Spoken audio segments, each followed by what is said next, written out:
Di balik megahnya candi-candi yang berdiri hingga sekarang, di balik cerita kejayaan kerajaan-kerajaan besar Nusantara, seperti Mataram, kuno Majapahit atau Sriwijaya, ada lapisan kehidupan yang sering tidak ditulis dengan tinta emas. Kehidupan para petani yang menjadi tulang punggung ekonomi dan sumber pangan. Mereka bukan sekadar latar belakang cerita, melainkan pilar yang menopang kekuasaan raja dan bangsawan. Ada juga bukti bahwa beberapa kerajaan memberikan penghargaan bagi desa-desa penghasil pangan yang istimewa. Ada prasasti yang menyebut desa-desa khusus penyedia padi untuk upacara keagamaan. Ada yang mencatat ketentuan berapa ikat padi harus disetor setiap musim. Mereka tidak hanya bertugas menanam dan menyerahkan hasil bumi, tetapi juga wajib menyumbangkan tenaga untuk proyek-proyek kerajaan. Mereka meyakini bahwa hasil bumi adalah titipan leluhur, bahwa menggarap tanah adalah bagian dari ibadah kepada alam dan para dewa. Beberapa prasasti menceritakan penghapusan pajak di desa tertentu sebagai hadiah, karena membantu kerajaan dalam peperangan atau memberikan pelayanan istimewa. Zaman kerajaan mengajarkan kita bahwa ketika kekuasaan tidak diimbangi keadilan, rakyat paling bawah selalu jadi korban pertama. Meski begitu, kisah perjuangan petani untuk tetap bertahan juga memberi kita inspirasi. Mereka tetap menanam meski panennya banyak disita. Mereka tetap menggali irigasi meski tenaga mereka habis.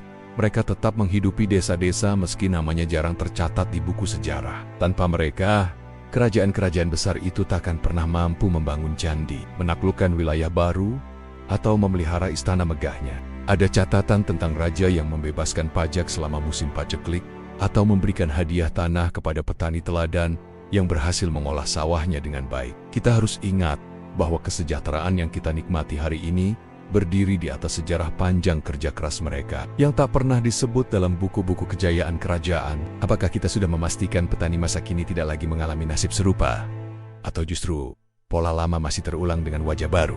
Apakah sistem pertanian dan kebijakan kita sudah benar-benar berpihak pada mereka yang bekerja di tanah? Atau masih menyisakan ruang bagi segelintir orang untuk mengeruk keuntungan di atas penderitaan rakyat kecil? Pertanyaan-pertanyaan ini bukan sekadar renungan, tetapi panggilan untuk bertindak, agar sejarah tidak terus menulis bab yang sama tentang pengorbanan yang tak dihargai. Mereka yang memikul beban upeti, mereka yang kehilangan tanah karena gagal bayar, mereka yang bekerja membangun candi yang kini jadi warisan dunia. Tanpa mereka tidak akan ada prasasti, tidak akan ada cerita tentang kejayaan kerajaan. Mengingat mereka bukan sekadar mengenang penderitaan, melainkan menghargai kontribusi nyata yang telah menghidupi peradaban ini selama berabad-abad. Ada pula raja yang memerintahkan pembangunan irigasi besar-besaran demi meningkatkan hasil panen rakyatnya. Kebijakan seperti ini menunjukkan bahwa ada harapan, bahwa sejarah tidak selalu kelam. Namun sayangnya, masa-masa penuh harapan itu sering kali pendek. Karena setelah raja bijak itu digantikan, aturan baru bisa saja memberatkan kembali rakyat kecil. Ini mengajarkan kita bahwa sistem harus lebih kuat dari sekadar kebaikan hati individu. Karena jika hanya bergantung pada sifat raja, nasib petani akan selalu naik turun mengikuti kehendak penguasa. Kini, ketika kita berjalan di sawah atau membeli beras di pasar, mungkin sudah saatnya kita mengingat dan menghargai sejarah panjang mereka. Momen-momen seperti ini memang jarang, tetapi menjadi penanda bahwa tidak semua sistem feodal itu sepenuhnya kejam. Mereka adalah orang-orang yang membungkuk sepanjang hari di bawah terik matahari. Kakinya terbenam lumpur, tangannya kapalan memegang cangkul bambu, punggungnya basah oleh keringat yang menetes tanpa henti. Panen gagal, perut keluarga lapar, tapi kewajiban kepada kerajaan tetap berjalan. Para petani terpaksa berhutang kepada tengkulak atau kepada pejabat desa dengan bunga yang mencekik. Jika mereka tidak sanggup membayar, maka sawahnya bisa diambil alih, atau mereka dipaksa menjadi buruh bagi pemilik tanah baru. Inilah lingkaran penderitaan yang sering tidak dicatat dalam prasasti megah, namun hidup dalam cerita lisan yang diwariskan dari generasi ke generasi. Ada kisah-kisah tentang petani yang memilih mengungsi ke hutan daripada terus diperas, atau bersembunyi di pedalaman untuk menghindari aparat kerajaan. Ada juga yang nekat melakukan perlawanan kecil-kecilan, seperti memotong sedikit dari bagian upeti, atau menyembunyikan padi di tempat-tempat yang sulit ditemukan. Meskipun kecil, perlawanan seperti ini menjadi simbol bahwa bahkan dalam keterjepitan, petani punya cara untuk melawan ketidakadilan.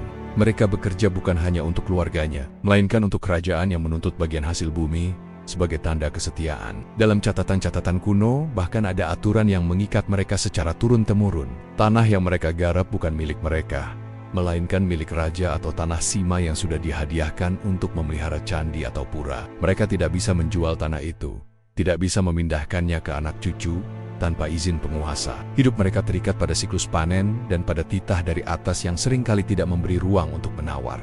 Namun dari keterikatan itulah lahir daya tahan yang luar biasa. Sebuah keteguhan yang membuat kerajaan bisa terus hidup berabad-abad lamanya. Sayangnya, masa-masa baik itu biasanya tidak berlangsung lama.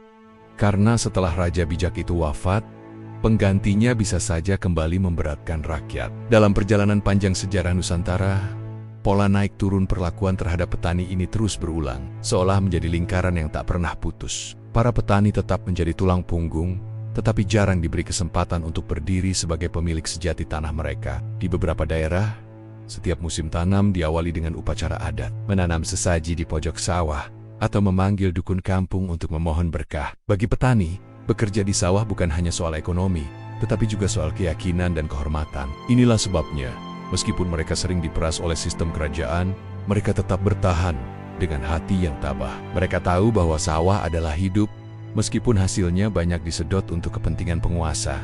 Dan di antara jeritan hati mereka, selalu ada harapan bahwa suatu hari keturunan mereka akan hidup lebih baik. Tidak lagi harus menyerahkan hasil panen dengan air mata. Ketika sebuah irigasi baru dibangun atau candi besar sedang dikerjakan, aparat kerajaan akan mengirim perintah ke desa-desa untuk mengirim sejumlah tenaga kerja. Petani-petani itu harus meninggalkan ladangnya selama berminggu-minggu, bahkan berbulan-bulan, bekerja memikul batu, menggali tanah, atau membangun jembatan. Bayangkan, mereka yang sudah lelah di sawah harus bekerja tanpa upah demi proyek kerajaan. Memang ada imbalan simbolis, seperti makanan atau kain, tapi itu jarang cukup untuk mengganti tenaga dan waktu yang hilang. Sementara itu, keluarga mereka di desa harus mengurus sawah seadanya. Kadang panen tak terurus karena kepala keluarga mereka pergi. Namun, sistem ini sudah dianggap wajar saat itu. Siapa yang berani menolak bisa kena sanksi sosial, denda, atau bahkan dicap sebagai pemberontak yang membahayakan desa. Hal ini menunjukkan betapa teraturnya sistem pungutan, sekaligus menegaskan posisi petani yang selalu harus siap menyediakan hasil bumi. Bahkan, di beberapa kerajaan besar, seperti Majapahit, ada struktur aparat khusus yang tugasnya mengawasi sawah-sawah rakyat dan memastikan hasilnya sesuai dengan target. Mereka disebut dengan berbagai nama, tergantung daerah dan masa, tetapi fungsinya sama: memungut, menghitung, dan melapor kepada pejabat istana. Bagi petani, kehadiran aparat ini bisa menjadi ancaman. Saat panen melimpah, sebagian besar akan hilang untuk upeti. Dan saat panen gagal, mereka tetap harus membayar atau mencari cara lain.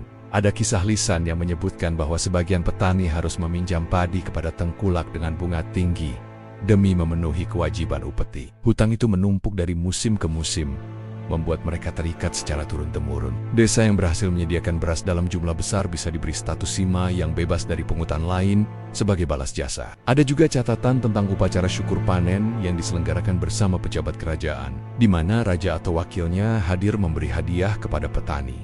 Namen. Hal-hal seperti itu jarang sekali terjadi, dan biasanya hanya untuk desa-desa tertentu yang dekat dengan pusat kekuasaan. Bagi kebanyakan petani, kerja keras mereka hanyalah kewajiban tanpa akhir, karena mereka tidak pernah benar-benar memiliki tanah yang mereka garap. Tanah dianggap milik raja, dan mereka hanyalah pengelola yang sewaktu-waktu bisa diganti. Dari sinilah lahir cerita-cerita rakyat tentang petani yang diam-diam melawan dengan cara-cara kecil, seperti menyembunyikan sebagian hasil panen, atau membuat sistem irigasi rahasia agar tidak semuanya terhitung oleh pejabat pajak kerajaan. Cerita-cerita seperti ini jarang masuk catatan resmi, tetapi tetap hidup dalam bisikan sejarah, memberi kita gambaran betapa kuat dan kreatifnya petani untuk bertahan hidup. Para petani bekerja dari pagi hingga malam di sawah, ladang, dan kebun, memanfaatkan sistem irigasi tradisional, mengolah tanah dengan alat-alat sederhana. Mereka hidup dalam lingkaran musim yang menuntut kerja keras tanpa henti. Di prasasti kuno kita temukan istilah seperti sima, sawa, yang dikhususkan untuk menopang pembangunan sebuah candi atau institusi keagamaan. Artinya, sebagian dari hasil tanah itu otomatis milik kerajaan, tidak peduli berapa besar kerja yang sudah ditumpahkan. Ada cerita getir tentang petani yang harus menyerahkan padi terbaiknya sebagai upeti, sementara keluarga mereka sendiri makan dari sisa yang lebih sedikit. Mereka dihormati karena jasanya, tetapi seringkali tidak mendapat perlindungan yang adil. Sistem sosial di zaman kerajaan Nusantara membagi lapisan masyarakat dengan jelas. Di atas ada raja dan bangsawan yang memegang kekuasaan dan mengatur pajak atau upeti. Di bawahnya ada pedagang dan perajin, dan di lapisan paling bawah ada petani. Walaupun petani adalah penyangga utama kehidupan, mereka jarang mendapat posisi tawar yang kuat. Banyak prasasti yang mencatat ketentuan-ketentuan seperti kewajiban menyetor sejumlah hasil panen, kewajiban kerja rodi untuk membangun irigasi, atau ikut gotong royong memperbaiki jalan desa yang dilewati pejabat kerajaan. Petani yang melanggar atau tidak mampu membayar akan kena sanksi berupa denda tambahan atau bahkan kehilangan hak mengelola tanahnya. Dalam beberapa kasus, ada sistem patron klien yang memberi perlindungan dari bangsawan. Namun perlindungan itu datang dengan harga tinggi. Kesetiaan total dan tambahan beban berupa upeti pribadi. Dengan kata lain, hidup petani selalu berada dalam pengawasan dan tekanan. Di antara harapan akan panen baik dan ketakutan akan tuntutan pajak yang tak sanggup mereka penuhi. Meski begitu, tidak semua cerita petani di zaman kerajaan hanya berisi penderitaan. Di banyak prasasti yang ditemukan arkeolog, kita bisa melihat detail yang menggambarkan bagaimana sistem agraria berjalan. Di beberapa wilayah Nusantara, sistem kerja rodi juga menjadi bagian tak terpisahkan dari kehidupan petani. Yang lebih menarik lagi, di balik semua itu ada sistem nilai yang membuat petani tetap bertahan. Seiring berjalannya waktu, beberapa kerajaan mulai memperbaiki sistem. Ada raja yang terkenal bijak, yang mengurangi pungutan pada musim paceklik, atau memberikan tanah garapan baru untuk desa yang rajin. Kalau kita tarik benang merahnya sampai hari ini, kita bisa belajar banyak bahwa perlakuan terhadap petani adalah cermin dari moral penguasa. Di setiap jengkal tanah Nusantara, tersimpan jejak kerja keras petani zaman kerajaan yang mungkin tak pernah kita sadari. Ada masa-masa ketika bencana alam menimpa, kemarau panjang, banjir besar, hama menyerang. Di sisi lain, beberapa raja yang lebih bijak menyadari bahwa petani adalah harta yang tidak ternilai. Kini, ketika kita berdiri di tengah sawah modern yang hijau, ketika kita membeli beras di pasar tanpa memikirkan siapa yang menanamnya, mungkin sudah saatnya kita menoleh ke belakang. Dan di akhir kisah ini, ada pertanyaan yang menggantung.